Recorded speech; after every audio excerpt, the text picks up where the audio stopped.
So hey guys, we're back. For this video, we're going to have a summary video for chapter 5 titled "The Ethernet." For the previous video, we have chapter summaries for 1, 2, 3, and 4. Now let's tackle chapter 5.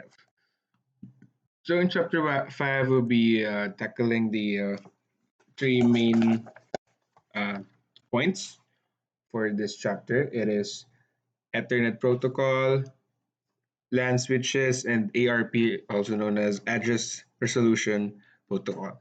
So first, let's go for Ethernet protocol, guys. In Ethernet protocols, have a history about it. The Ethernet has been evolving since 1973, so the evolution is currently ongoing. The Probably every year or every month, it has updates regarding the Ethernet.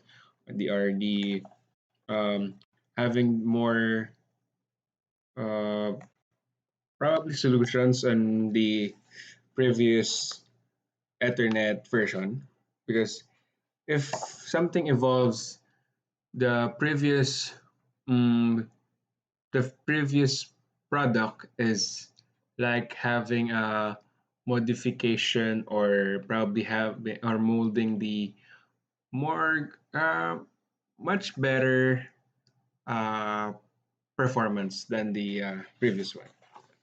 Okay. Also, in Ethernet, this with this meaning, it is in the Ethernet adds headers and trailers around the layer 3 PDU to encapsulate the message being sent. So if here, I'll let you see. So this is the frame fields. We're going to have the data that is being sent. This is the process and how the data is being sent. So with every data, there's a size.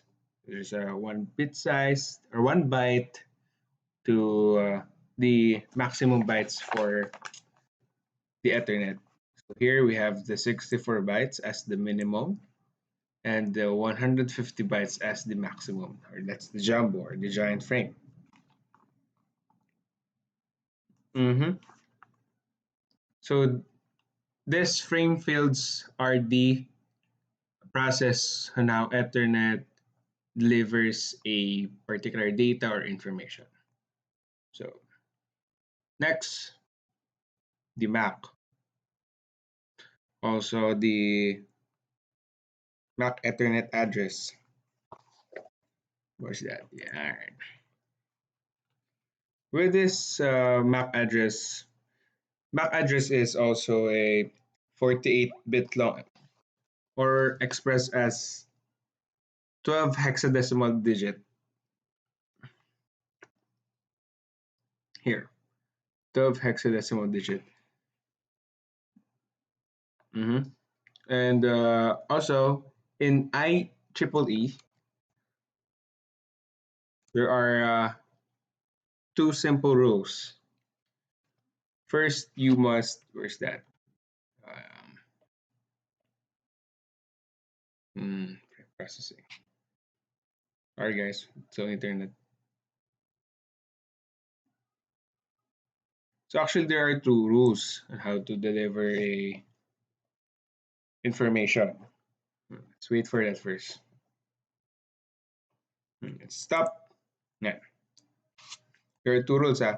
First rule is the vendor must use an assigned OUI first in the first 3 bytes. So this is the first 3 bytes. Um, this one from CC semicolon CC that semicolon CC semicolon. This is the stop, or the first 3 bytes. That's for the assigned to the vendor, that section. And the other one, second rule, all MAC addresses with same OUI must be assigned to a unique value in the last 3 bytes.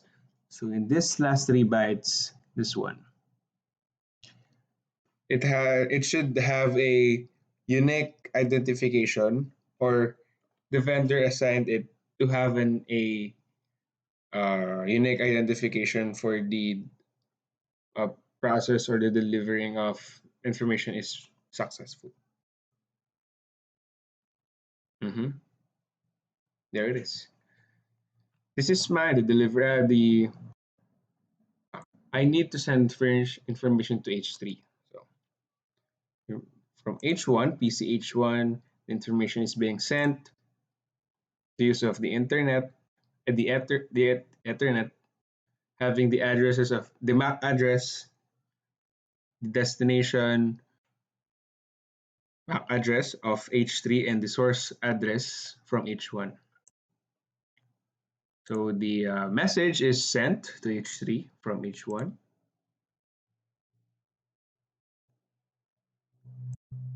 As you can see, the H1 delivers the message to H3. So this is his message.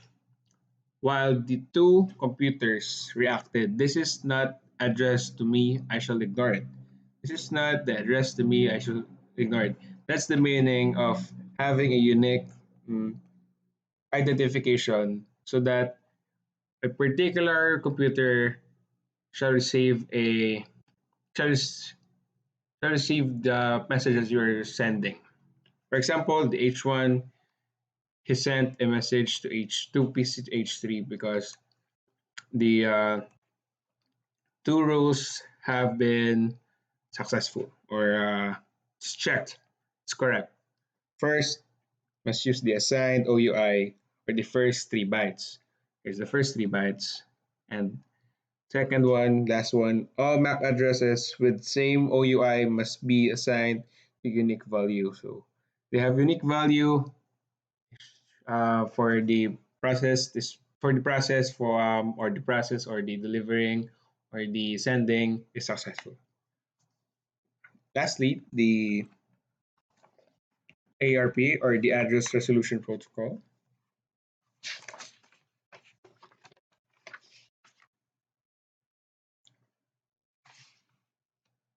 Oh no, actually we have LAN switches over there. Okay, let's proceed first to LAN switches.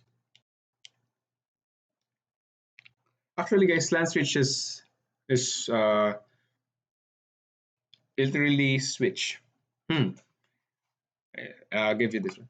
Ethernet switch is a layer of device, a layer two device. It uses MAC address to use me to make a forward message, and it can only filter the frames to the port only. So if the if the port is one, it only connects to one PC. That's it. It's one to one. Supporting, you should always put a proper port into a proper cable. If the cable is for the internet, you put it inside the internet, and using the fiber optic line, or uh, the what else? That's it. Fiber optic line for internet. So always use a proper, or it's designated port and wires. Lastly, the ERP, the address resolution protocol. With this one, guys, just let you see it. It's a combination of MAC and IP. It's an end-to-end communication. So what is MAC? Of course, MAC, physical address. And the logical address is the IP address. So what is IP address? IP address is the best 192. Let's try this one.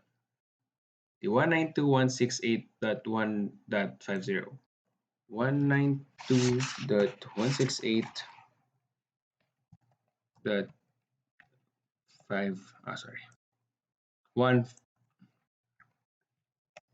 That's the IP address. Just type it. Waiting for the loading. Okay. That's the IP address, guys, of your, let's say, example, your internet or your modem. That's your IP address or your server, of course. And the MAC address is the address of the Ethernet header, or where to put or where to what is its title. That's the MAC address. It's a physical address. More like the MAC address is a front what do you call this? Front interface, example, and the IP address is its back back end. See, MAC address is the front end, and the IP address is the back end. That's it, guys. ARP is the combination of MAC and IP address. It's an end-to-end communication. Communication, yeah. Thank you. That's it for our chapter 5 summary. Hope you like it. Bye.